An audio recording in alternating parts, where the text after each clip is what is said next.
ایک شخص سرکس میں ہاتھی کو دیکھ کر حیران ہوا کہ اتنے دیوقامت جانور کو ایک باریک سی رسی سے باندھا ہوا ہے۔ اس کے لیے لوہے کی بڑی زنجیر نہ کوئی مضبوط پنجرہ ہے۔ اس سے صاف لگ رہا تھا کہ یہ ہاتھی کسی بھی وقت اس کمزور سی رسی کو توڑ کر ارد گرد کے علاقے میں تباہی مچا دے گا، لیکن وہ ایسا نہیں کر رہا تھا۔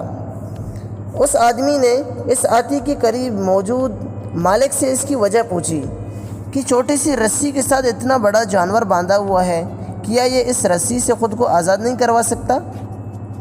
ہاتھی کے مالک نے جواب دیا کہ اتنے بڑے اور زور آور ہاتھی کے لیے یہ معمولی سی رسی کچھ بھی نہیں ہے، لیکن بچپن سے اس کو اسی رسی سے باندھا گیا تھا اور اس وقت یہ رسی اس کو باندھنے کے لیے کافی تھی۔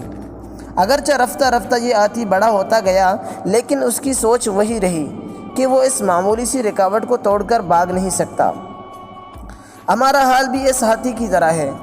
ہمارے بچپن سے بعض اندیشے، خوف اور منفی سوچ ہمارے ذہن میں بٹھا دی گئی ہیں، جس کی وجہ سے ہم کچھ نیا نہیں کر سکتے۔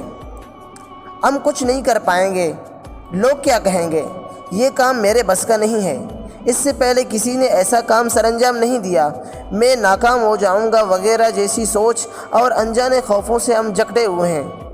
اس لیے ہم اپنی ذات میں بدلاؤ لانے کے لیے ہمت نہیں کر پاتے، معاشرے میں تعمیر و ترقی کے کام سر انجام نہیں دے سکتے۔